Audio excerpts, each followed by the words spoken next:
I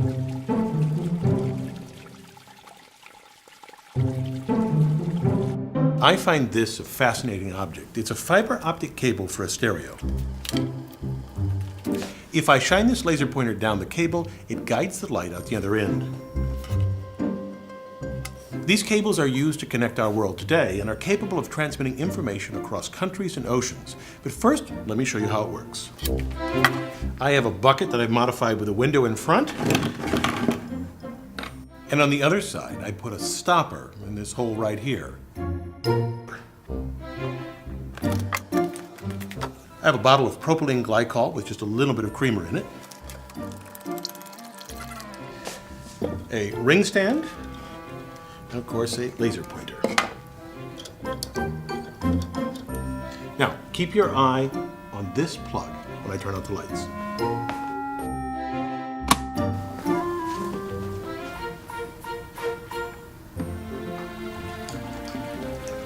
That's wonderful. The light follows the liquid flow all the way to the bucket. Amazing. It does this because of total internal reflection. As the light enters the stream, it is reflected as soon as it hits the interface between air and liquid. You can see here the first reflection, and then the second, and the third. This occurs because there's a difference between the index of refraction of the guide material, here propylene glycol, and the outside, air in this case. Recall that any time light strikes a surface, it can either be absorbed by the material, reflected from it, or pass into and through it. The latter we call refraction. It's easier to see from a top view. Reflection and refraction can happen at the same time, but if a light ray hits the surface at an angle greater than the critical angle, it will be completely reflected and not refracted. For this propylene glycol and air system, as long as a beam hits the surface at an angle greater than 44.35 degrees, measured from the normal, it will propagate down the stream via total internal reflection. To create this same effect in an optical fiber, engineers create a core of glass, usually pure silicon dioxide, and an outside layer called cladding, which they also typically make from silicon dioxide, but with bits of boron or germanium to decrease its index of refraction. A 1% difference is enough to make a fiber work.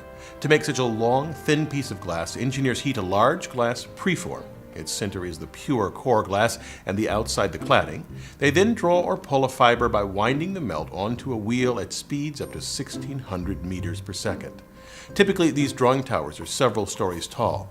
The height allows the fiber to cool before being wound onto a drum.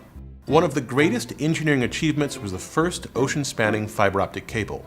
Called TAT-8, it extended from Tuckerton, New Jersey, following the ocean floor over 3,500 miles until branching out to Whitmouth, England, and Ponmarsh, France. Engineers designed the cable carefully to survive on the ocean floor.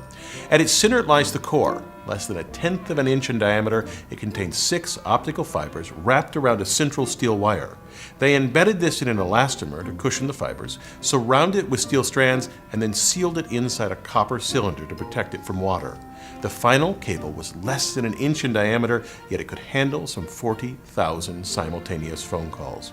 The essence of how they send information through a fiber optic cable is very simple. I could have a prearranged signal with someone at the other end. Perhaps we'll use Morse code, and I just block the laser so that the person at that end sees flashes that communicate a message. To transmit an analog signal like voice from a phone call along the cable, engineers use pulse code modulation. We take an analog signal and cut it up into sections and then approximate the wave's loudness or amplitude as best we can. We want to make this a digital signal, which means discrete values of loudness and not just any value.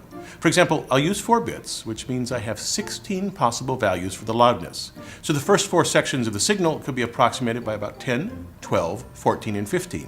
We then take each section and convert its amplitude to a series of 1s and 0s. The first bar of value 10, when encoded, becomes 1, 0, 1, 0. We can do this for each section of the curve. Now, instead of looking at the green waveform or even the blue bars, we can think of the signal as a series of 1s and 0s organized by time. And it is that sequence that we send through a fiber optic cable, a flash for a 1 and nothing for a 0. Of course, the exact method of encoding is known at the receiving end, so it is a trivial matter to decipher the message. Now, you may be wondering how a laser pulse can travel nearly 4,000 miles across the ocean. It doesn't without some help because the light will escape from the sides of the fibers. Look back at our propylene stream. Here's how the light attenuates as it travels. You can see here a narrow beam in the bucket that broadens a bit when it enters the stream, and then after the first bounce, the beam leaves even broader than it entered. That's because the interface with the air is uneven and the rays that make up the beam strike at slightly different angles. When that beam makes its second reflection, those individual rays diverge even more until by the time it reaches the third bounce, many of the rays are no longer at the critical angle and can exit from the sides of the stream. Here it happens in a few inches, but in a cable like Cat8, the signal travels a stunning 50 kilometers before it needs to be amplified. Absolutely amazing. I'm Bill Hemmick, the Engineer Guy.